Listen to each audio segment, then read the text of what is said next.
देखो स्टार्ट करते हैं। 2022 का पेपर थोड़ा करंट अफेयर ओरिएंटेड था। थोड़ा-सा इसमें कंटेम्परेरी इश्यूज़ ज़्यादा थे। स्टैटिक थोड़ा-सा लोअर साइड था। इकोनॉमिक्स का वेटेज और आईआर का वेटेज थोड़ा-सा हायर साइड था और पॉलिटी का।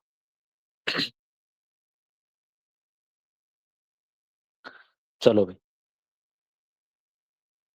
रैपिड फाइनेंस इंस्ट्रूमेंट और रैपिड क्रेडिट फैसिलिटी निम्नलिखित में से किसके द्वारा उधार दिए जाने उपबंधों में से एक है? अब मैं देखूँगा Asia development bank, UNEP, world bank. अब देखो बैंक, बैंक, आईएमएफ। मैंने एक रूल बनाया हुआ है, अगर आईएमएफ है तो आईएमएफ प्रायोरिटी वाला आंसर है।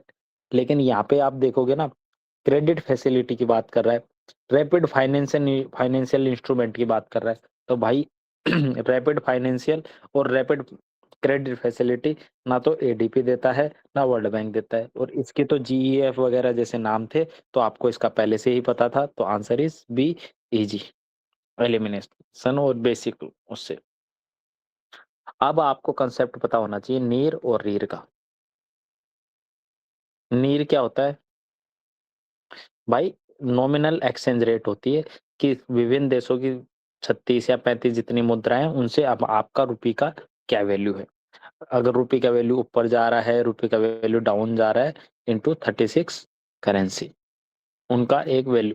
और इसमें उनको प्रायोरिटी देते हैं जिनमें क्या होता है, हमारा ट्रेड ज्यादा होता है। बेसिक कंसेप्ट आपको पता होना चाहिए था। उसके बाद आपकी कहानी आप सोल्व करते हैं। चलो, नीर में वृद्धि रुपए में मूल्य वृद्धि को दर्शाता है, सीधी सी बात है। भाई नीर बढ़ेगा तो 36 मुद्राएं उनकी वैल्यू बढ़ेगी, तो नीर की वैल्यू बढ़ेगी, नीर की वैल्यू बढ़ी तो रुपए की वैल्यू बढ़ी। पहला स्टेटमेंट सही है, पहला सही है, पहला सही। आंसर हम देखते हैं। रीर में वृद्धि व्यापार प्रतिस्पर्धा में सुधार को दर्शाती है। अब रियर क्या होता है? रीर रीर क्या होता है? नीर into CPI upon world CPI, world की मुद्रास्फीति। अब ये बोल रहा है भाई साहब कि नीर में रियर में वृद्धि, अगर रियर में वृद्धि होगी, रुपए की वैल्यू बढ़ रही है, वो भी सीपीआई को इंक्लूड करके, सीपीआई को एडजस्ट करके, तो व्यापार प्रतिस्पर्धा में सुधार होगा। ये कहा नहीं जा सकता भाई, आपकी आयात निर्भर वो है या निर्यात निर्भर है। अगर आपका रुपए की वैल्यू बढ़ रही है तो आपकी प्रतिस्पर्धा तो में कहीं ना कहीं आपका निर्यात महंगा हो रहा है ना, है कि नहीं? तो उससे हो सकता है कि ये वाला स्टेटमेंट जरूरी नहीं है कि सही हो ही हो, इसको अपन छोड़ सकते हैं। तो जैसे ही आप छोड़ोगे आंसर इज सी, तीसरा स्टेटमेंट तो हर एक में आंसर। कंसेप्चुअल क्वेश्चन था, कोई एलिमिनेशन नहीं।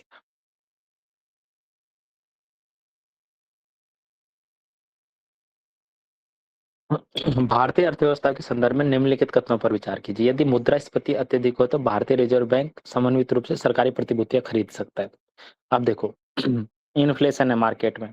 इन्फ्लेशन का मतलब क्या है? मार्केट में रुपी खूब भरा पड़ा हुआ है, तो आरबीआई क्या करेगा? गवर्नमेंट प्रतिभूतियां खरीद सकता है। और आरबीआई क्या कर रहा है कि भाई गवर्नमेंट सिक्योरिटी ली और मार्केट में पैसा दे दिया, तो भाई मार्केट में तो पहले से ही पैसा अधिक है और पैसा चला जाएगा, तो ये तो पॉसिबल नहीं है ऐसा करना। जैसे एक कटा एक कटा एक कटा, आंसर इज बी। कौन सा सही है? दो पढ़ने भी नहीं है।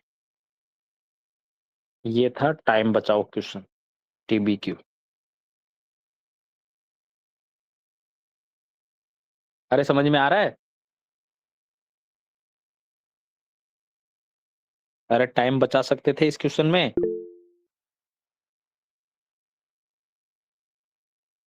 चलो, G20 कॉमन फ्रेमवर्क के निम्नलिखित कथनों पर विचार कीजिए। G20 का एक कॉमन फ्रेमवर्क है, ये एग्जाम में आप नहीं पढ़े हुए होंगे, सीधी सी बात है। G20 और उसके साथ पेरिस क्लब द्वारा समर्थित पहल, जब भी मैंने ऐसे लिखा है कि समर्थित पहल है या वन ऑफ देम है या ऐसी वर्ड आ रहे हैं, तो जनरली वो स्टेटमेंट सही होते हैं।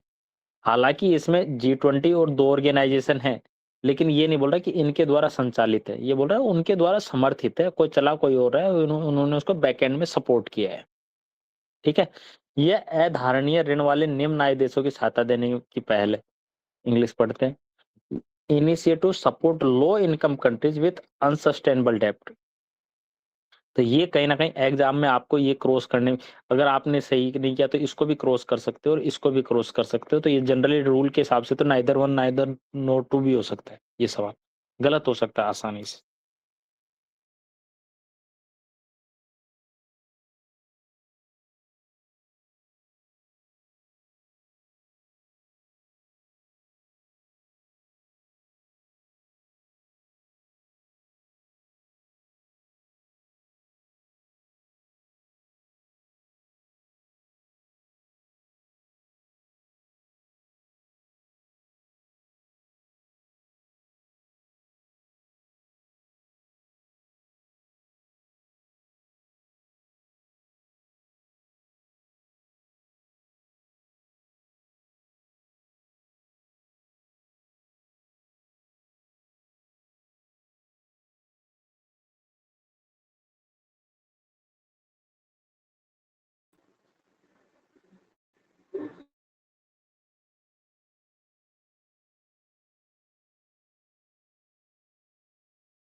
तो हम बात कर रहे थे यहाँ पे,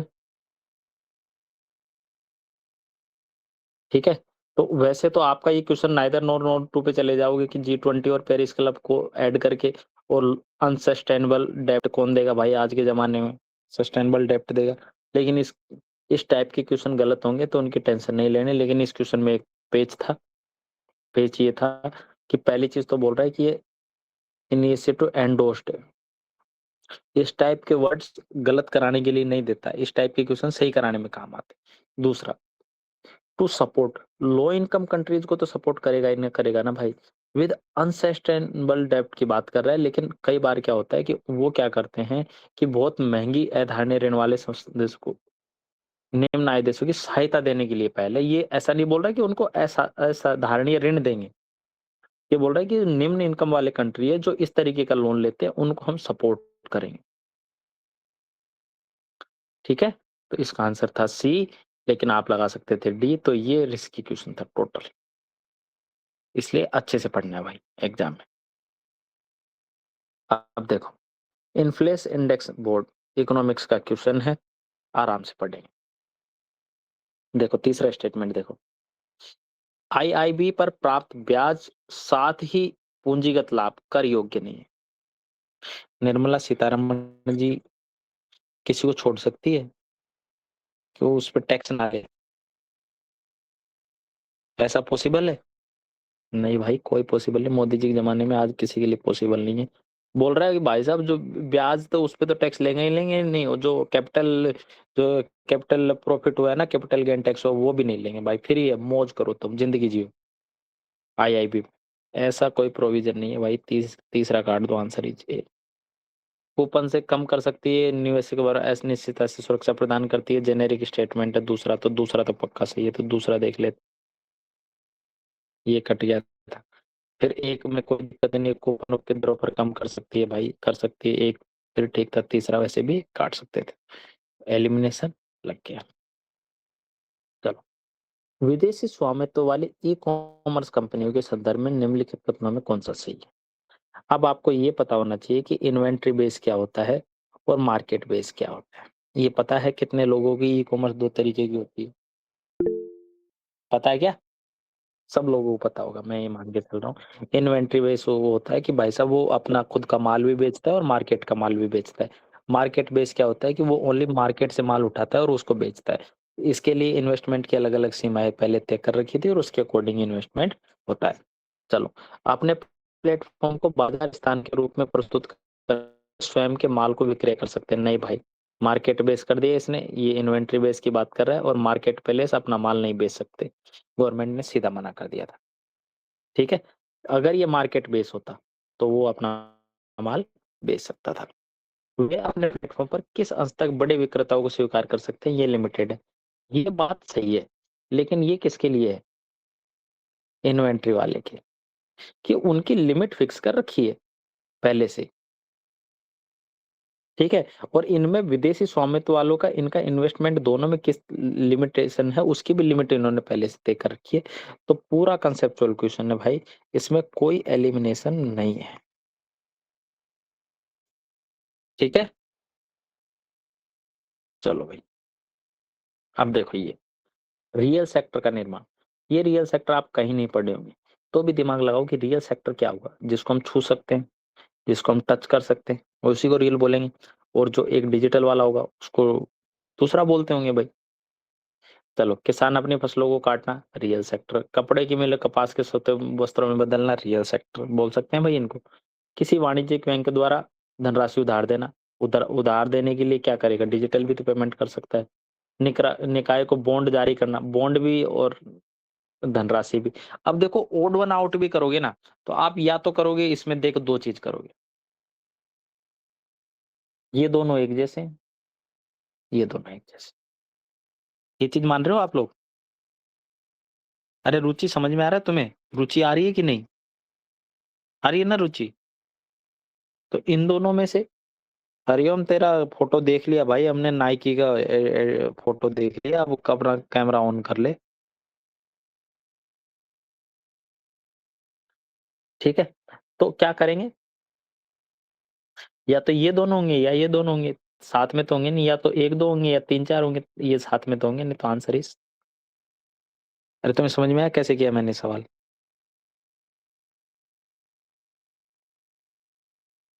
तो दिमाग को खुला रखो भाई। अच्छा, रास्ते में चल रहा है? Yes sir. ठीक है, वो ऑफ कर लो।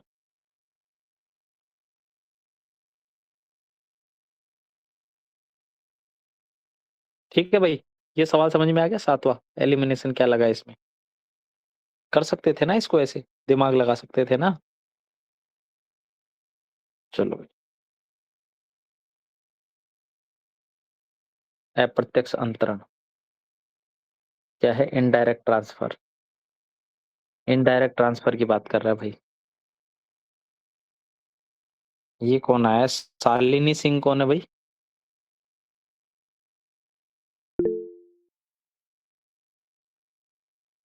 शालिनी सिंह, माइक ऑन करो तो जरा।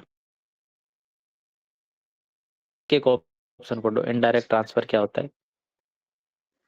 कोई विदेशी कंपनी, कोई भारतीय कंपनी, कोई विदेशी कंपनी, कोई भारतीय कंपनी, कोई विदेशी कंपनी। अब कोई भारतीय कंपनी, कोई भारतीय कंपनी, इन दोनों को देखते हैं, या इन दोनों या इन दोनों में से एक होगा। पहले समझ में आ गया, पहला कट कहाँ से कहाँ तक किया अपन? चलो देखते हैं। कोई भारतीय कंपनी जिसे अपने विदेशी उद्यम में निवेश किया हो और अपने निवेश से मिलने वाले प्रॉफिट को बाहरी देश को करती हो। तो भाई, भारतीय कंपनी ने क्या किया कि भाई इंग्लैंड में कंपनी थी और इंग्लैंड का प्रॉफिट न्यूजीलैंड में ट्रांसफर कर दिया, उससे अपने को कोई मतलब ही नहीं है। इससे कोई मतलब है नहीं। कोई विदेशी कंपनी जिससे भारत में निवेश किया और उसे अपने निवेश से मिलने वाले लाभ पर अपने आधारभूत देश को कर अदा किया, ये तो लीगल चीज है भाई। भाई आपने यहाँ पे प्रॉफिट मिला, प्रॉफिट में आपने 10 रुपए अपने देश में टैक्स दे दिया, इसमें कोई दिक्कत ही नहीं है।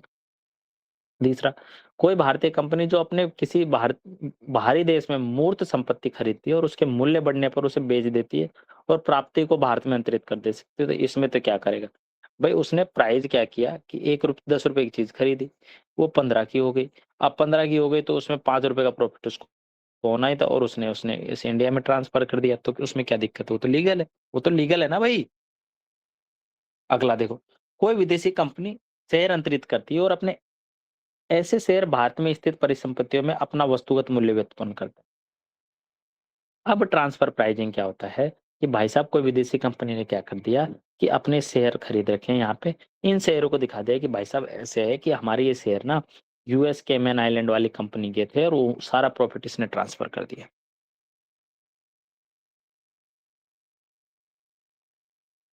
और ये सारी वैल्यू कहाँ से निकाल रहे थे, इंडिया के रुपए से। तो ये उन्होंने कहा कि भाई साहब ये प्रॉफिट तो हमने यहाँ से जनरेट किया और इस प्रॉफिट पे फिर इंडिया में टैक्स नहीं देंगे, इस टैक्स को उन्होंने वहां से ही निकाल दिया।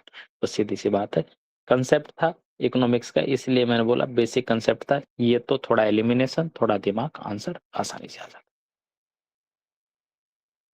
अब वो पूछ रहा है कौन सा वे कैपिटल एक्सपेंडिचर है, ठीक है।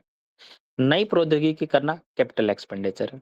भाई जैसे दो तरीके के होते हैं, कैपिटल एक्सपेंडिचर और रेवेन्यू एक्सपेंडिचर। कैपिटल एक्सपेंडिचर क्या होता है, जिसका फ्यूचर में इम्पैक्ट हो, ठीक है। और इसका क्या होता है, एक तरीके से कंजम्पशन की तरह काम करता है। बेसिक चीज, कंसेप्ट भी समझाता जा रहा हूँ इसलिए टाइम ज्यादा लग रहा है, लेकिन स्पीड से करने थोड़ा। अब भाई नई टेक्नोलॉजी बनाओगे तो फ्यूचर में प्रोडक्शन रिप्रोडक्शन बढ़ाओगे, सीधी सी बात है, तो ये बात तो ठीक है। ऋण वित्तीयन को पूंजीगत व्यय माना जाता है, ठीक है भाई। लोन अगर किसी से लिया तो कैपिटल एक्सपेंडिचर तो है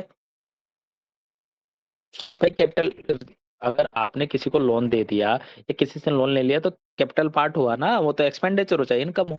लेकिन जबकि इक्विटी वित्तीय का रेवेन्यू नहीं भाई, इक्विटी में भी तो आप क्या कर रहे हो, इन्वेस्ट कर रहे हो, और इन्वेस्ट कर रहे हो तो इन फ्यूचर में आपको तो पैसे इनको वो मिलेगा उसका पैसा, तो वो तो कैपिटल का पार्ट है। नहीं जी नहीं, जबकि से जुड़ा हुआ स्टेटमेंट है, मैंने जबकि से जुड़े हुए स्टेटमेंट को तुम्हें पहले से ही बता रखा है।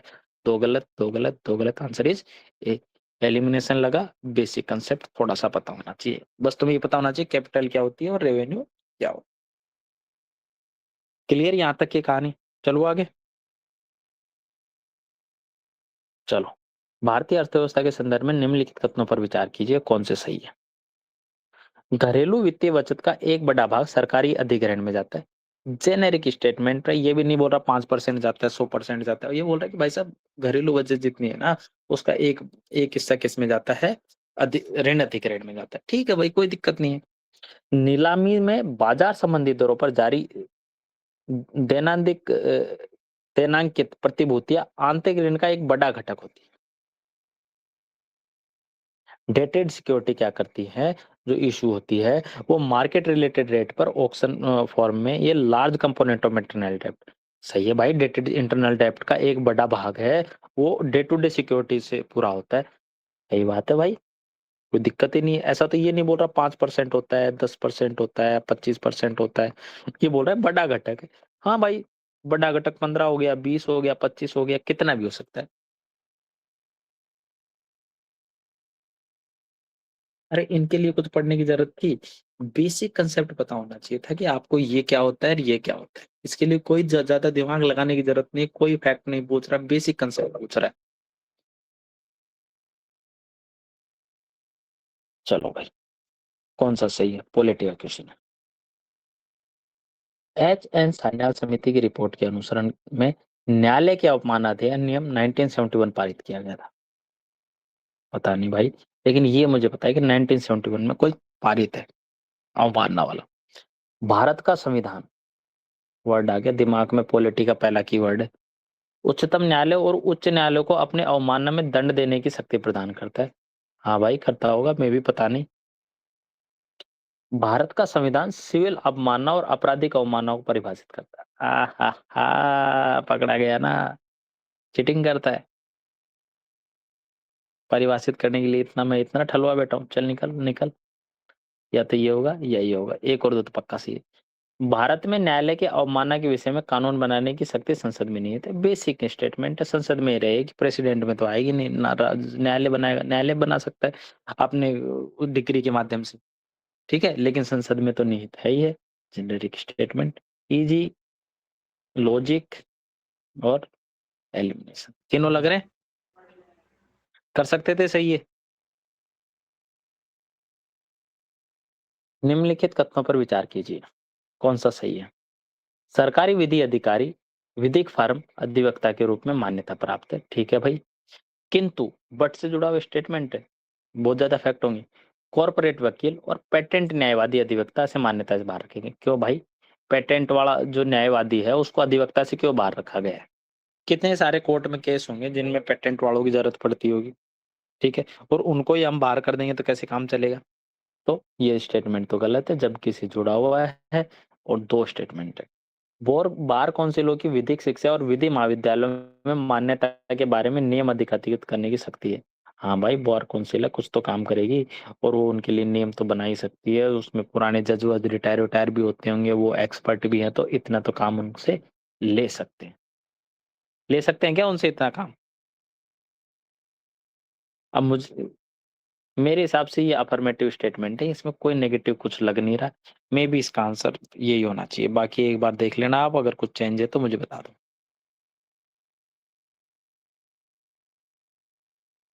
क्या है आंसर? बी। बी है ना? ठीक है भाई, बता देना ना कुछ भी लगे तो थोड़ा।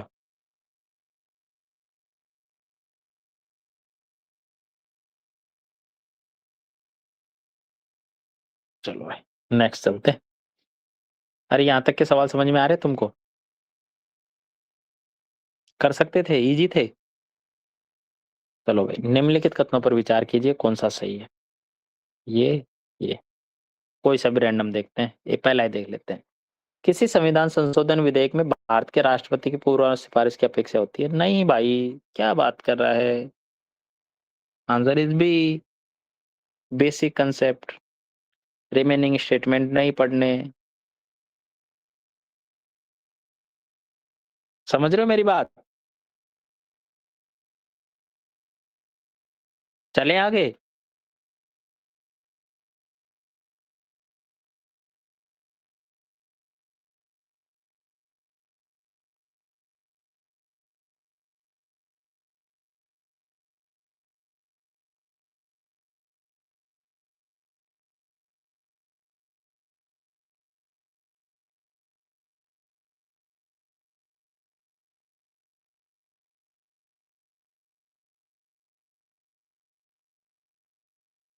चलो भाई, नेक्स्ट क्वेश्चन पे चलते हैं।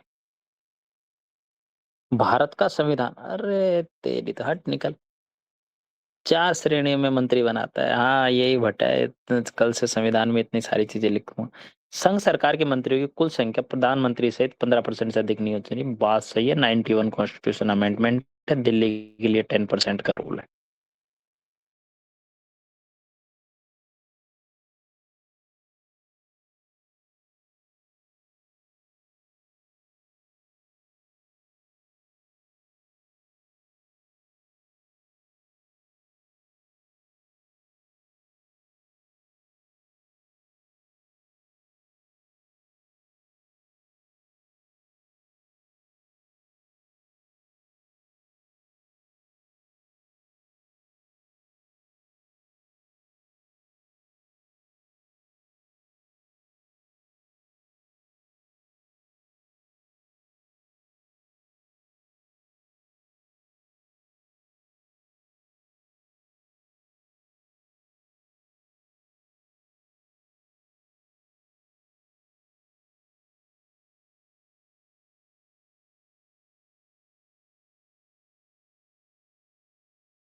अरे वॉइस चली गई होगी भाई, कुछ आदेश दे रहा होगा।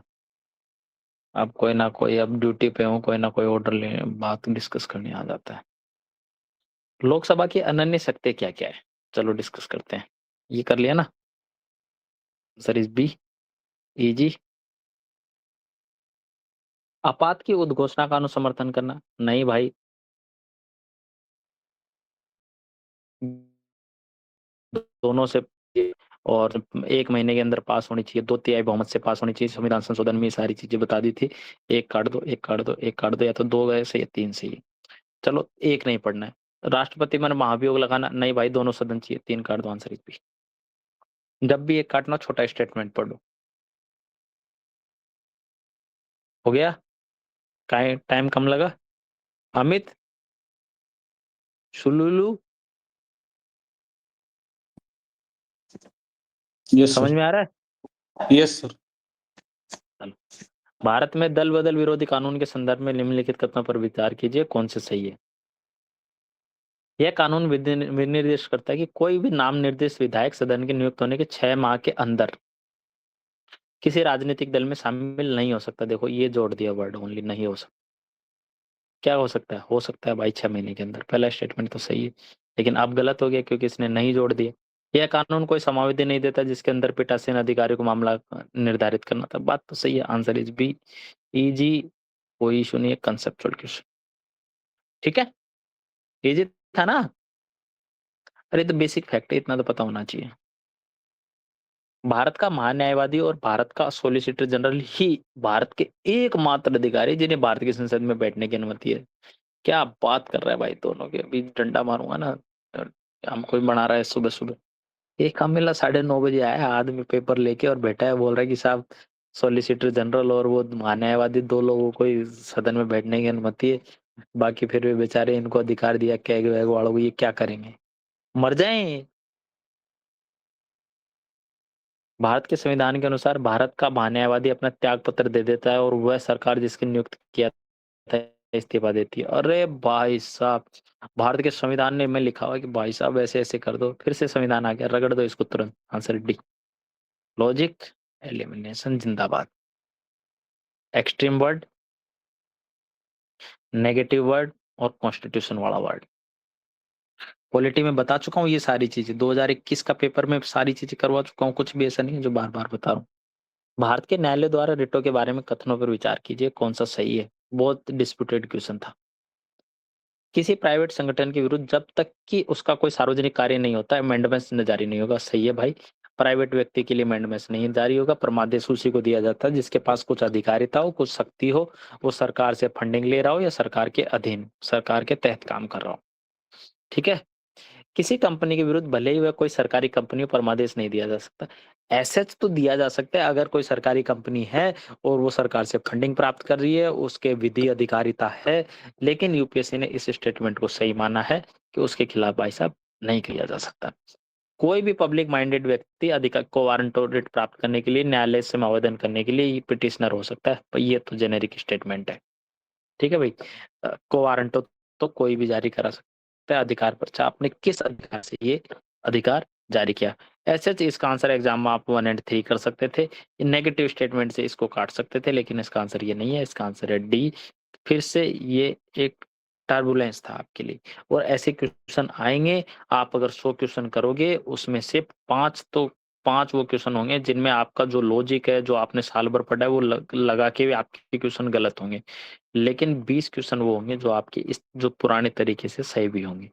नेट आपको 15 से 13 क्वेश्चन है, वो नेट प्रॉफिट है अगर आप उन चीजों जो मैंने आपको बताई है वो कल लगाओगे तो। आयुष्मान भारत डिजिटल मिशन के संदर्भ में निम्नलिखित कथनों पर विचार कीजिए, कौन से सही है। तुमने नहीं पढ़ा आज तक, ये पेपर मान के चलो कि तुमने आज तक पढ़ा नहीं है, और तुम सब लोगों ने अपना पेपर निकाल रखा है ना, जिन लोगों ने किया है। नोट डाउन करते रहना, मैं डिटेल भी बताता जा रहा हूँ आपको। ये सिंह हो गया, गौतम हो गया, और ये जिन लोगों का कैमरा ऑफ है ना, सबकी शक्ल देख रहा हूँ मैं आज।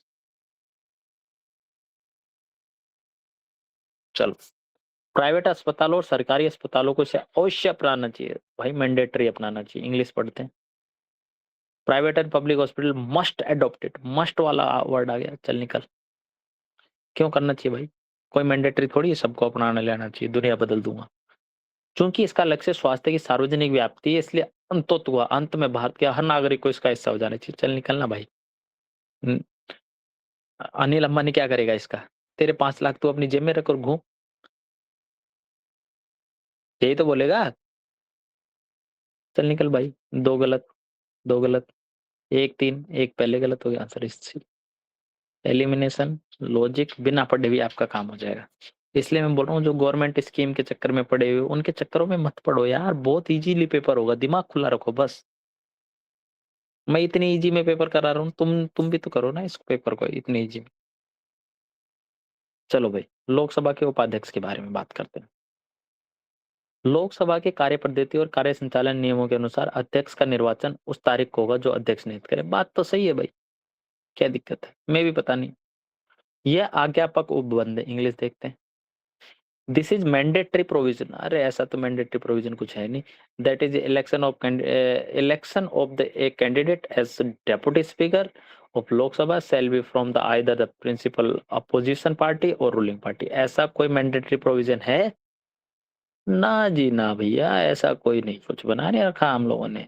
हमको उल्लू बनाना बंद करो, या तो 3 और 4 होगा या 1 और 3 होगा, मतलब तीसरा स्टेटमेंट तो पक्का सही है, तीसरा तो पढ़ना नहीं है।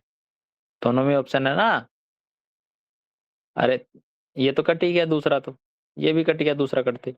तीसरा दोनों में ऑप्शन है, तीसरा सही है। चौथा देख लेते हैं। उपाध्यक्ष की नियुक्ति के बारे में संसद की पद्धति है कि अध्यक्ष द्वारा रखा जाएगा, प्रधानमंत्री द्वारा? अरे चलना, प्रधानमंत्री को यही काम बचा है, मोदी जी अभी ये काम करेंगे, उपाध्यक्ष बनाएंगे मोदी जी।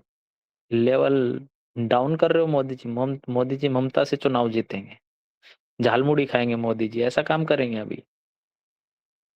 चलो भाई आंसर इजी, ठीक है, कोई दिक्कत नहीं है। इजी था, डुएबल था। तीसरा स्टेटमेंट देखते, चौथा स्टेटमेंट पढ़ने की भी जरूरत नहीं, क्योंकि एक पहले से सही कर चुके हो तुम। ये झालमुड़ी के चक्करों में नहीं पड़ना है। ठीक है, हम ममता दीदी बोल रही है हमारे साथ धोखा हुआ है, हम जीता है, हम हारा ही नहीं है। अब मोदी जी बोल रहे हैं अरे तुम हारे नहीं हो, तुम्हें हराया गया है, पिछली बार छोड़ दिए थे। बहुत ही दादागिरी करते थे। मेथेन, नाइट्रस ऑक्साइड दोनों सबसे ज्यादा कहाँ से हो? धान, गन्ना नहीं, गेहूं नहीं, कपास नहीं। धान की खेती में सबसे ज्यादा मीथेन उत्सर्जित होता है। अगर आपने मीथेन वाला साइकिल पढ़ा होगा तो आपको पता होगा। जी, चलो भाई। धान की गहनता प्रणाली कोई नई टेक्नोलॉजी है। जैसे नई टेक्नोलॉजी आएगी सारे पॉजिटिव चीजें करेगी। क्लेदन और शुष्कन किया जाता है, उसका क्या परिणाम होगा? क्लेदन और शुष्कन मतलब बार बार सूखी खेती में किया जाता होगा कुछ ना कुछ ऐसा। तो भाई कोई नई टेक्नोलॉजी आई है तो बीज की कमी होगी, हाँ जी हाँ, बात सही है। मेथेन उत्सर्जन कब?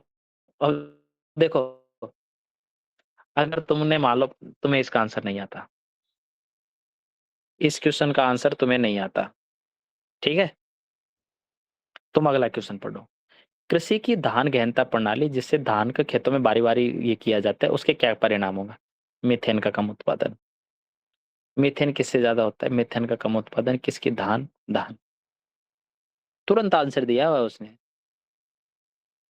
कोई टेंशन ही नहीं, आराम से पेपर करो, आराम से जागते हुए पेपर करो। 1-2 नंबर तो मैं फ्री के दे के भेजूंगा। समझ गए आंसर? मिल गया आंसर? चलो भाई, तो 2 तो पक्का आंसर होगा। 2 2 तो इसको निकाल। ये भी पॉजिटिव चीज है, बीज का कम उत्पादन, मीथेन का कम उत्सर्जन, बिजली की कम खपत, तीनों पॉजिटिव चीज है। न्यू इमर्जिंग टेक्नोलॉजी इसको बढ़ावा दे रहा है, ये किया जा रहा था। Answer is D. ये लॉजिक बता रखा है मैंने। अरे नितिन, तेरी आंखों का काजल हट गया है, देख ले भाई। पश्चिम अफ्रीका के जिलों में से कौन सी एक सुकर मरुस्थल बन गई है? टी लगा के निकल लो, ऐसे सवालों से आसपास भी नहीं रुकना, ठीक है? कल परसों 2-4 दिन बाद मिलेंगे। अगर आता है तो ठीक है, लेकिन इसमें एक एलिमिनेट कर सकते थे, लेक विक्टोरिया सबसे बड़ी है, तो ये तो पक्का सूखेगी नहीं, ठीक है? इन तीनों में से एक ऑप्शन होगा। वैसे इसका लेक फागुइन, ओगटा और वोल्टा में कौन सी रिवर है, कौन सी कंट्री में, ये देख लेना। इस टाइप में क्वेश्चन में टी लगा के निकल लो, भाग जाओ तुरंत। वन लाइनर है, ये -0.67 ही देते हैं सीधे। अगर आता है तो ठीक, नहीं तो तुक्का में नहीं लगाना, क्योंकि ऑप्शन क्रॉस करने के चांस बहुत कम रहते हैं। गंडी कोटा घाटी किस नदियों में से एक ने पर निर्मित हुई है? कावेरी में तो पक्का नहीं है, मंजरा में नहीं है, सहायक नदी है, पेन्नार बड़ी नदी है, तुंगभद्रा छोटी नदी है। तुंगभद्रा पे भी हो सकती है, लेकिन इसका आंसर था पेन्नार, क्योंकि ये एनसीईआरटी में था भाइयों। भाइयों और बहनों, एनसीईआरटी पढ़ते रहो। बंगाल में सरकार बनानी है, हमने बना ली है, ठीक है? निम्नलिखित कथनों पर विचार कीजिए, कौन सा शिखर है और कहाँ पे है, कौन सा सही सुमेलित है, ठीक है? चलो भाई। नौकरेक, नंदा देवी, नामचा बरवा। नामचा बरवा तुमको पता ही है कि नामचा बरवा तो नॉर्थ ईस्ट में है कहीं, उल्लू बना रहा है वाले माले पे, चल निकलना भाई। नौकरी तुम्हें पता ही है सिक्किम में नहीं है, नौकरी कहाँ है? मेघालय। मणिपुर, मेघालय। Very good. ये बात, जे ही तो बात पूछ रहा था मैं। चलो answer is b, answer is b. Chill मारो चिल मारो चिल मारो। अगर तुम्हें ये भी पता है ना नामचा बरवा हिमालय की कहाँ से कहाँ तक है और गढ़वाल हिमालय काट दोगे तो एक काट दोगे, एक काट दोगे, या तो दो सही हो गया, तीन सही हो गया, नंदा देवी कुमाऊं हिमालय पे, आंसर इज बी। और तुम्हें नौकरी एक पता है तो तीन काट दो, तीन काट दो, इन दोनों में से आंसर होगा। नामचा बरवा से फिर काट काट दोगे। दीदी टाइम पे आ जाया करो ना प्लीज।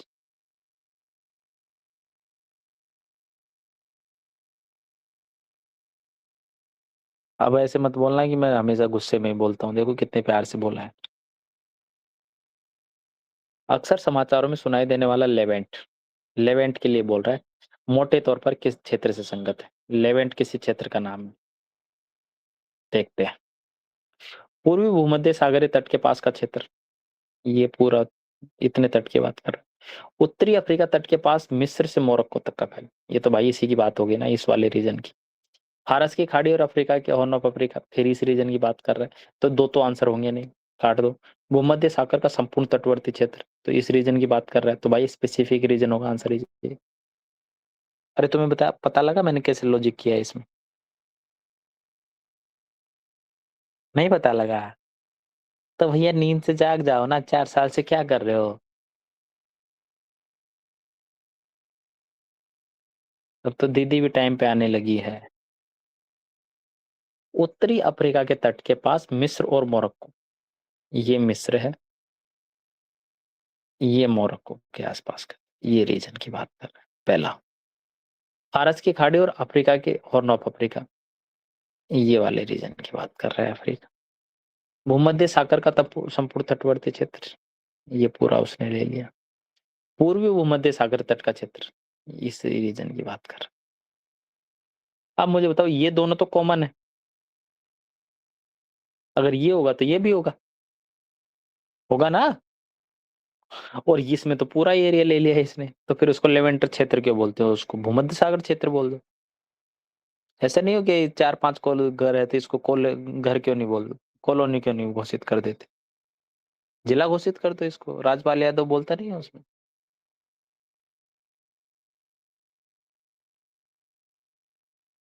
तो आंसर इज, ठीक है। अरे किसी रीजन स्पेसिफिक की बात कर रहा है, लेवेंट मोटे तौर पर बोल रहा है। अरे तुम्हें समझ में आ रहा है? घूम रोड, समझ में आ रहा है तेरे को? चलो भाई, अफगानिस्तान से किसकी सीमा लगेगी? चल अजरबैजान, तो तू तो निकल, तू तो उधर मेडिटेरियन के कोने पे है। ठीक है, एक निकाल एक निकाल एक निकाल, आंसर खत्म। ऑप्शन पढ़ने ही नहीं है।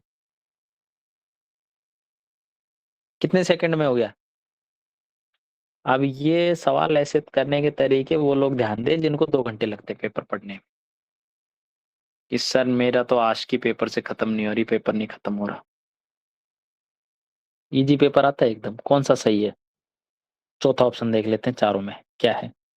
निम्नलिखित कथनों पर विचार कीजिए।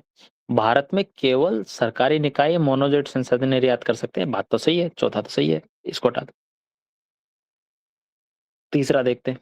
भारत की समस्त तटवर्ती बालुकाओं में मोनोजाइट पाया जाता है। अरे भाई समस्त तटवर्ती पे पाया जाता है तो आज हम भाई साहब मोदी जी क्या कर नहीं कर रहे होते, हमारे देश की सारी तटवर्ती जमीन पर भाइयों बहनों मोनोजाइट पाया जाता है। जीने देते किसी को? ममता दीदी को तो कब से बंगाल से निकाल देते, आंसर इज बी। ठीक है, एक्सट्रीम स्टेटमेंट है ना? अरे कर लोगे?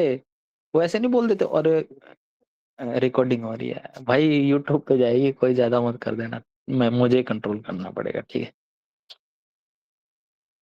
मैं ना अभी यूट्यूब के चक्कर में ना बहुत लिमिटेड बोलने लगा हूँ भाई। ठीक है। ऐसे गुजरात में बेचते थे, सारा मोनोजाइट गुजरात में पाया जाता है इधर। उत्तरी गोलार्ध सबसे लंबा दिन, रिपीटेड क्वेश्चन है। जून महीने का पहला पखवाड़ा है, जून महीने का दूसरा, 21 जून के आसपास है ना दूसरा पखवाड़ा। रिपीटेड क्वेश्चन है, रिपीटेड क्वेश्चन है, PYQ से। होकेरा कहाँ है? JNK में। रेणुका कहाँ है? हिमाचल प्रदेश में। रुद्र सागर झील कहाँ है? त्रिपुरा में। बस ये सिस्टम कोस्टा कहाँ है? केरला में। देख लेना, देख लेना, रिपीटेड है। इस टाइप के क्वेश्चंस में अगर आपको आता है तो ही ऑप्शन पे जाओ, अगर तुम्हें नहीं आता है तो बिना काम में दो पे तुक्का मत लगाओ, जो कि एक आदमी लगा रहा था और उसने मुझे कॉल किया कि सर मैं दो पे तुक्का लगा देता हूँ और मेरा स्कोर कम आता है। मैंने उसको बोला भाई तू दो पे तुक्का लगाता क्यों है? कौन बोला है तेरे को दो ही आंसर हो? कौन से ओपन सोर्स डिजिटल प्लेटफॉर्म पर बनाए गए हैं? देखो भाई, आरोग्य सेतु कोई भी लॉग इन कर सकता है, कुछ भी कर सकता है। कोविन, डिजिटल लॉकर, दीक्षा, सारे हैं इसको एक्सेस कर सकते हैं। Answer is d, nothing, science and tech, all and above. कोई ऐसा है जिसमें ओड वन आउट कर सकते थे? तो इनमें से कोई भी नहीं था।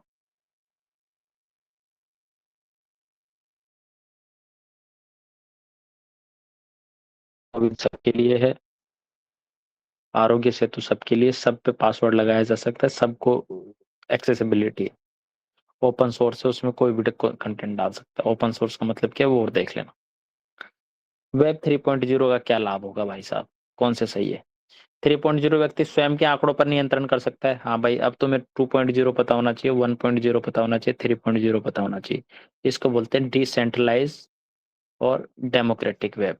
तो उसमें व्यक्ति खुद के आंकड़ों को नियंत्रण कर सकता है, ब्लॉकचेन से नेटवर्क बना सकता है, डेटा डिलीट नहीं होगा, एक दूसरे से जुड़े होते हैं। ऑल ऑफ अबोव,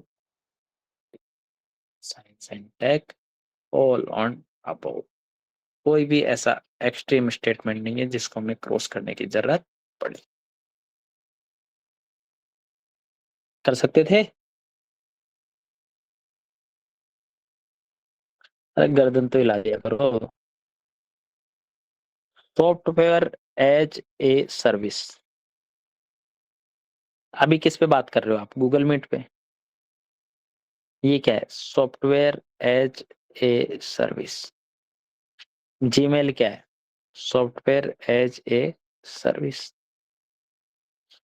टास्क क्रियाकर्ता अंतरपृष्ठ को अपनी आवश्यकता अनुसार निर्धारित कर आंकड़ों के क्षेत्र में बदलाव कर सकते हैं। अब ऐसे समझो, आपने क्या ले लिया? आईफोन ले लिया। आईफोन तो आपका क्या हो गया? सॉफ्टवेयर थोड़ी रहा, वो तो हार्डवेयर ले लिया। अब उसमें बहुत सारे सॉफ्टवेयर हैं, जीमेल है, याहू है, आउटलुक है, एडोब है। अब इस एडोब, मान लो आपने एडोब ले लिया। अब एडोब में आपने क्या किया कि उसका बैकग्राउंड बदल सकते हो, बदल सकते हो ना? उसके फ़ॉन्ट बदल सकते हो, उसके बहुत सारी चेंज कर सकते हो, तो ये कर सकते हो साहब। सास प्रयोग, क्या हो गया ये?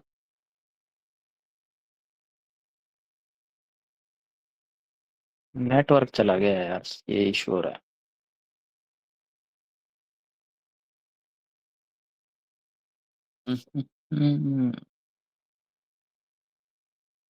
भाई नेटवर्क एरर आ गया तुम्हारा। मोदी जी ने मेरी बात सुन ली, बदल गए।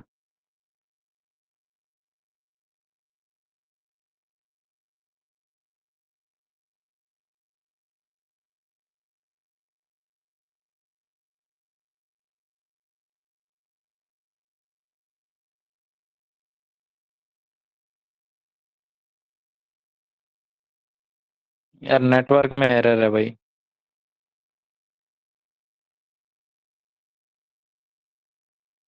हम्म।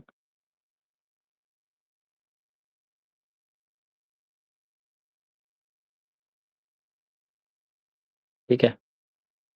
सर्वोत्तम मुझसे किसको प्रतिबिंबित करते हैं? नाम से चल रहा है कुछ, बमबारी बमबारी हो रही है। ठीक है।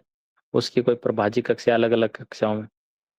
अब देखो क्या है, अंतरिक्ष में अति ध्वनिक मिसाइल का प्रमोशन पृथ्वी की तरफ बढ़ते हुए क्षुद्र ग्रह का सामना कर उसके अंतरिक्ष में विस्फोट कराने के लिए किया जाता है। क्या तूफानी सा स्टेटमेंट बना दिया ना इन्होंने इसमें। अपनी कहानी खुद ही बना दी कि भाई साहब अंतरिक्ष में कोई हाइपरसोनिक मिसाइल है वो आएगी, उसका प्रमो अंतरिक्ष में करेंगे उसका प्रमोशन, और फिर जैसे ही कोई क्षुद्र ग्रह आएगा उससे जाके टकरा देंगे और उसको बोलेंगे हम पर बाजी का कक्षीय बमबारी प्रणाली। चलना फर्जी आदमी। कोई अंतरिक्ष यान अनेक कक्षीय गतियों के बाद किसी अन्य ग्रह पर उतरता है, तो ऐसा कुछ हुआ है भाई साहब? आज बमबारी कर रहा है, आज प्लेटो प्लूटो पर करेगा, आज फिर मरकरी पर करेगा, बमबारी कर रहा है भाई साहब, और आज 100 की स्पीड से उतरा है, कल 200 की स्पीड से उतरा है। ऐसा कौन सा यान आ गया जो सारे ग्रहों पर उतर सकता है? अच्छा निकल। कोई मिसाइल पृथ्वी के पारित किसी स्थिर कक्षा में स्थापित किया जाता है और उसे पृथ्वी की किस लक्ष्य पर त्यागता है? भाई ने यहाँ सेट कर दिया, यहाँ पे सेट कर दिया, यहाँ पे सेट कर दिया, और फिर वो आपके अलग अलग लक्ष्य पे आके उड़ा देगी लोगों को। ये पॉसिबल है भाई। कोई अंतरिक्ष यान किसी धूमकेतु के साथ साथ उसी चाल से चलते हुए उस पृष्ठ पर एक धूमकेतु और इस पे चलते हुए भाई उस पे भी बैठ जाएगा, इस पे भी बैठ जाएगा। चल निकलना। ठीक है। एक ही है जो थोड़ा लॉजिकल लग रहा है, ये वाला। ठीक है, ये अग्नि 5 की वजह से न्यूज में था उस टाइम पे, तो कर सकते थे। क्यूबिट तो तुम्हें पता ही चल रहा है कि क्वांटम डॉट है, तो क्वांटम डॉट किस में आएगी? कंप्यूटिंग में। ठीक है। अगला, लघु परास युक्तियां, ये है RFID।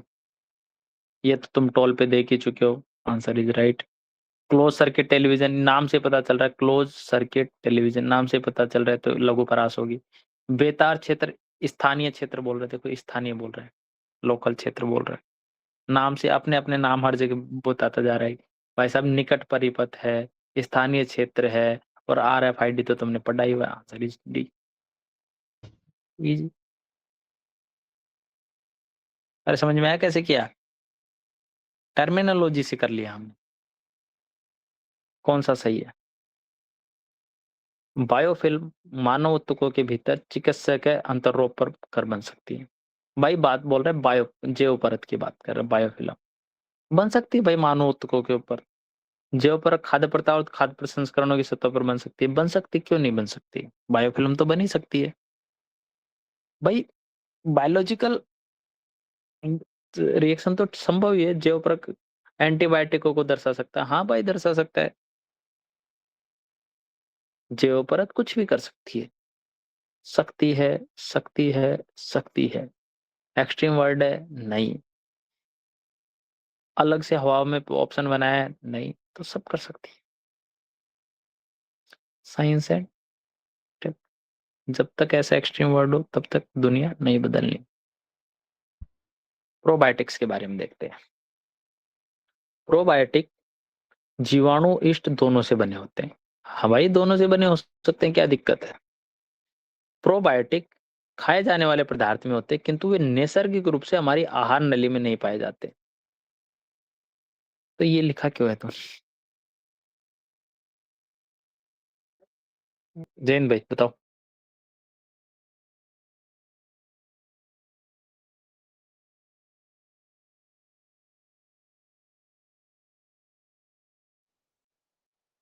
हाँ भाई चले। भाई आहार नली में पाए जाते कि नहीं पाए जाते? तुमने एक बार वो आरसी पढ़ा था, वो 2018 या 2019 का था। उसमें एक महिला के लिए बोला जाता है, उस महिला के बच्चे के वो पाया जाता है, और वो बहुत टेक्निकल आरसी थी। यूपीएससी का ही था, सी सेट का। और उसी से इन्होंने इस स्टेटमेंट को बनाया, और ये बोला कि आहार नली में नहीं पाए जाते, तो कहाँ पाए जाते? प्राकृतिक रूप से। आप देखो ये तो हो गया। एंटीबायोटिक दुग्ध शर्कराओं के पाचन में सहायक होते हैं, ये बात तो सही है। लेकिन छोटे बच्चे भी तो पचा लेते हैं दुग्ध शर्करा। कैसे पचा लेते हैं? कुछ तो होता होगा उनके गले वले में, कुछ तो ये पाया जाता होगा, तभी तो पचा लेते होंगे। अरे मुझे ये बताओ कि तुम दुग्ध शर्कराओं को पाचन कर सकते हो कि नहीं कर सकते हो? कर सकते हो ना, छोटा बच्चा हो तो कर सकता है ना। कर सकता है भाई। प्रोबायोटिक। अब तुम्हें ये पता है कि 3 तो पक्का सही है। ठीक है। अब मान लो तुम्हें नहीं आता। अब ये बोल रहा है कि हमारी आहार नली में नहीं पाए जाते, तो तुम सोचो कि भाई बचपन में मैं कैसे पचा लेता था फिर? दूध शर्करा तो लेता था मैं। अरे माँ का दूध तो पिया ही है। अरे मुंबई वालों, तुमने तो पिया है, या तुम लोगों ने समुद्र का खारा पानी पिया है? चलो भाई, दो काट दो, दो काट दो, आंसर इस तीन तो पक्का है ही। Answer is easy. कोविड 19 के लिए वैक्सीन के प्रसंग में कौन सी है? mRNA वैक्सीन को कोविड 19 वैक्सीन के कोविड शील्ड नामक, नहीं भाई, mRNA वैक्सीन नहीं थी वो। स्पुतनिक 5 में वेक्टर आधारित का प्रयोग किया, ठीक है। कोवैक्सीन एक रोग डेड उसका किया था, ठीक है। 2 और 3 ठीक है। mRNA वैक्सीन का नाम तो कुछ और था। मॉडर्ना, फाइजर, वो उनके नाम कुछ ऐसे थे, तो उनसे उन्होंने बनाया था। सीरम संस्थान ने इसको mRNA को नहीं बनाया। जब भी तुम्हें इस टाइप का सवाल मिले, 7 ऑप्शन वाला, उसमें ये तो कभी भी आंसर नहीं होगा। दूसरी चीज, वो सबसे इजी आंसर हो सवाल होगा पेपर का। कोई भी शोर तूफान, क्या क्या प्रभाव होंगे उसके? जीपीएस हो सकता है, हो सकता है। विषुवतीय क्षेत्रों में सुनामी आ जाएगी भाई साहब। क्या भाई मजे मार दिए इसने तो। चल निकल, फिल्म दे रहे बिना काम की। दो काट, दो काट, दो काट, आंसर इस। ये इतना बड़ा सवाल था जिसको पढ़ने में इतना टाइम लगे?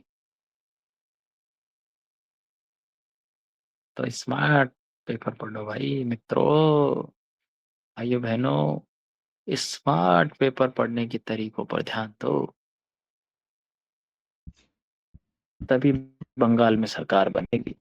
क्लाइमेट एक्शन ट्रैकर के बारे में बात करते हैं। वो कौन निगरानी करता है ये? Climate action tracker, climate action tracker, CAT. IP, जलवायु परिवर्तन पर कोई विंग है?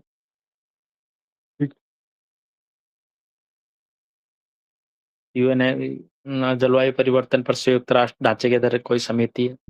पर्यावरण कार्यक्रम, विश्व बैंक, चलना, दो ऑर्गेनाइजेशन आ गई, ये तो होगा नहीं। अब देखो, अनुसंधान संगठनों के गठबंधन द्वारा निर्मित डाटाबेस, ये ना डेमोक्रेटिक डिसेंट्रलाइजेशन। और इस तरीके के अगर पेपर में ऑप्शन आते हैं, जैसे डेमोक्रेटिक कोई ऑर्गेनाइजेशन है वो मिलके कर रहे हैं, ऐसे कोई ऑर्गेनाइजेशन समूह बना के कर रहे हैं, वैसे आंसर होते हैं। इस चीज को ध्यान रख, ठीक है। इसका आंसर था ए। लेकिन इसको आप गलत भी कर सकते थे, आईपीसीसी वगैरह भी डाल सकते थे, यूएनएफसीसीसी भी डाल सकते थे, क्योंकि क्लाइमेट एक्शन ट्रैकर लिखा हुआ है।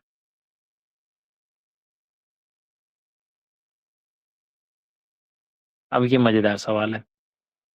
जैसे 5 ऑप्शन आ गए, 5 ऑप्शन आंसर नहीं होता, जनरली नहीं होता, पढ़ के करेंगे। द क्लाइमेट ग्रुप एक अंतरराष्ट्रीय गैर लाभकारी संगठन है। जब भी ऐसी चीज है, ठीक है, जो बड़े नेटवर्क बनाकर जलवायु क्रिया को प्रेरित करता है और उन्हें चलाता है, ठीक है। नॉन गवर्नमेंटल ऑर्गेनाइजेशन है, डेमोक्रेटिक ऑर्गेनाइजेशन है, समाज के भले के लिए काम करता है, ठीक है। चलो भाई, अंतर्राष्ट्रीय ऊर्जा एजेंसी ने जलवायु समूह की भागीदारी की एक वैश्विक पहल EP100 शुरू की है। ऑर्गेनाइजेशन, उसकी पहल, और वो वैश्विक है कि नहीं, 3 फैक्ट है, क्वेश्चन मार्क। EP100 ऊर्जा दक्षता पर काम करता है, जोखिम न्यूनीकरण करता है, प्रतिस्पर्धा बढ़ाता है, पॉजिटिव चीज है, कुछ भी एक्सट्रीम स्टेटमेंट नहीं है। तीसरा पक्का सही, तो तीसरा तो पक्का सही है। चलो हटा दो, या तो ये आंसर है या ये आंसर है। 5 वाला रोल लगाओगे तो फिर डी काट दोगे। आंसर इज ऑलरेडी तुम्हारे सामने। कुछ कंपनियां EP100 की सदस्य है। ये तो जेनेरिक स्टेटमेंट है, इसने ये नहीं बोला कि कुछ कंपनियां बोल रहा है, कोई एक तो हो ही सकती है। तो ठीक है, 4 तो पक्का सही है, 4 इसमें आंसर है। Answer is b. अंतर्राष्ट्रीय ऊर्जा एजेंसी अंडर टू कोलिएशन का सचिवालय, नहीं भाई, ये तो रिपीटेड क्वेश्चन है। अंडर टू कोलिएशन,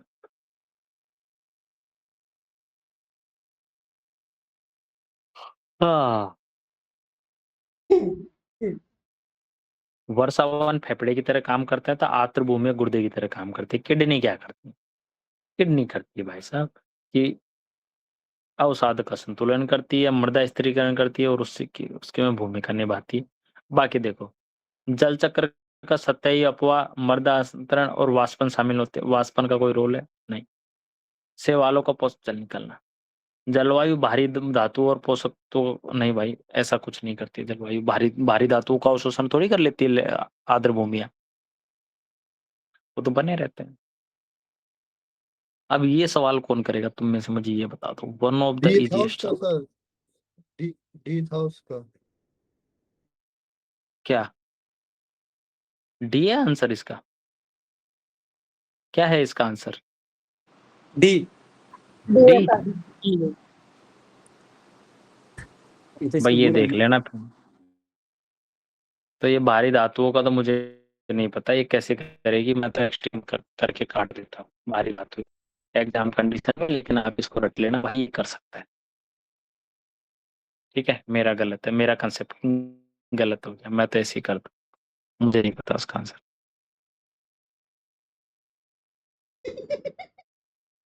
चलो, डब्ल्यूएचओ में वायु गुणवत्ता निर्देशन के संदर्भ में निम्नलिखित मुद्दों पर विचार कीजिए। अब देखो ये स्टेटमेंट, PM10 फेफड़ों में अवरोध वेदन कर रक्त में प्रवाह कर सकता है। अरे भाई PM10 कहाँ घुस जाएगा बेचारा, मोटे मोटे कण। 3 काट दो, 3 गया, 3 गया। या तो 1 और 4 सही होगा या 1 और 2 सही होगा। 1 तो पक्का सही है। अब 4 देख लेते हैं। वायु में अत्यधिक ओजोन दमा उत्पन्न कर सकता है।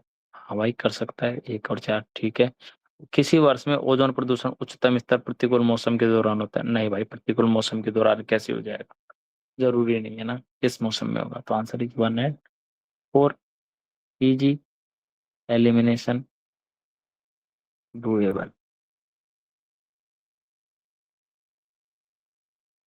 इसको आप किडनी की तरह करोगे ना सोच के, तो आपका आंसर डी आ सकता है भाई। चलो, अब मोदी जी ने क्या किया, एक बार गुच्छी खा ली भाई, और यूपीएससी ने सवाल पूछ लिया। इसलिए मैं कहता हूँ मोदी जी को फॉलो करो भाई। यह कुछ हिमालय वन क्षेत्रों में उगती है। ठीक है, यह उत्तर पूर्व भारत के हिमालय की तलहटी में इसकी वाणिज्यिक रूप से खेती की जाती है। ये दोनों स्टेटमेंट साथ में हो सकते हैं। भाई साहब ये बोल रहा है कि कुछ हिमालय वन क्षेत्रों में उगता है ये, और दूसरा बोल रहा है कि उसकी वाणिज्यिक खेती की जाती है, तो वन क्षेत्रों में क्यों उगेगा फिर? अरे भैया इसकी खेती की जाएगी तो प्रॉपर खेतों में की जाएगी, और खेतों में की जाएगी तो ये वनों में क्यों उगेगा, हर जगह उगेगा फिर तो। 2 और 3 तो साथ में नहीं हो सकते, या तो 3 सही होगा या 2 सही होगा। पक्का आंसर दोनों में से एक तो होगा ही होगा। आंसर इज भाई, अब देखते हैं। यह एक कवक है, हाँ भाई ये एक कवक। आंसर इज,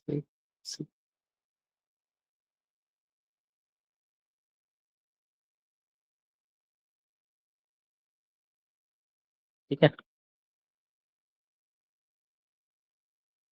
पॉलीएथिलीन टेरेफ्थलेट के बारे में, दैनिक जीवन में बहुत व्यापक उपयोगी है। कौन सा सही है?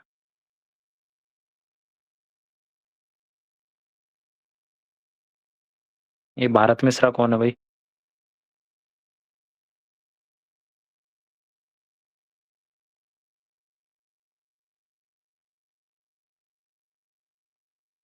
इससे बनी बोतलों का पुनर्चक्रण, अन्य उत्पाद बनाए जा सकते हैं। हाँ भाई बनाए जा सकते होंगे।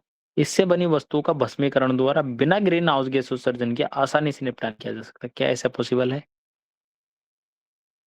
क्या ये पॉसिबल है? 4 4 4 निपटा दो। तीसरा सही लग रहा था, तीसरा सही है ही है। एक और दो में देख लो।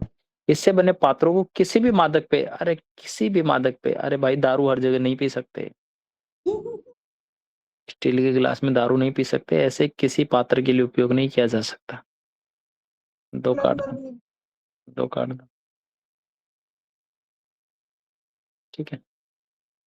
कौन सा पक्षी ने गोल्डन महासिर न्यूज में? नाइट्रोजन यौगीकरण पादप कौन कौन से? तुम्हें ये पता है कि भाई साहब चना तो पक्का है। ठीक है, 3 तो पक्का आंसर है। ये तो 2 तो कट ही गए भाई। चना तो दाल है, दाल नाइट्रोजन स्थिरीकरण करती है और चने को उसको में यूज कर सकते हैं, तो 3 तो पक्का आंसर है। अब देखते हैं क्या कर सकते हैं। 1 3 देखते हैं, 1 3 दोनों में, 1 3 दोनों में। 4 क्या है? तिपलिया घास, ठीक है। 5 और 6 क्या? कुल्फा और पालक। नहीं भाई, पालक तो नहीं होता। पालक माइड नाइट्रोजन, पालक की तो जड़ी लंबी लंबी होती है, इसको काट दो आंसर इस। ये वाई पे रुकेगा यहाँ पे, लेकिन वाई में बाद में आपको पालक काटना पड़ेगा। बायोरोक टेक्नोलॉजी ये कोरल रीफ के लिए यूज किया था। नाम से पता चल रहा है, बायोरोक। बायोरोक, बायोरोक। अब देखो, पादप अवशिष्टों के लिए नहीं भाई। बायोरोक का क्या मतलब है? सेल गैस के निष्कर्षण के लिए नहीं भाई। जंगली पशुओं के लिए लवण कोशिका नहीं भाई। आंसर इज न्यूज में था। मियावाकी न्यूज में था, कंटेम्परेरी था 2 साल में से। वो बेसिक, अगर थोड़ा भी करंट अफेयर पढ़ के जाते हैं तो आपको पता रहता है कि लघु वनों के सृजन के लिए इसका उपयोग किया जाता है। तो एज ऑफ नाउ 50 क्वेश्चन हमारे हो चुके हैं। अभी आप अब आराम कर लो थोड़ी देर, अगर जिंदा रहे तो सुबह मिलके रिमेनिंग 50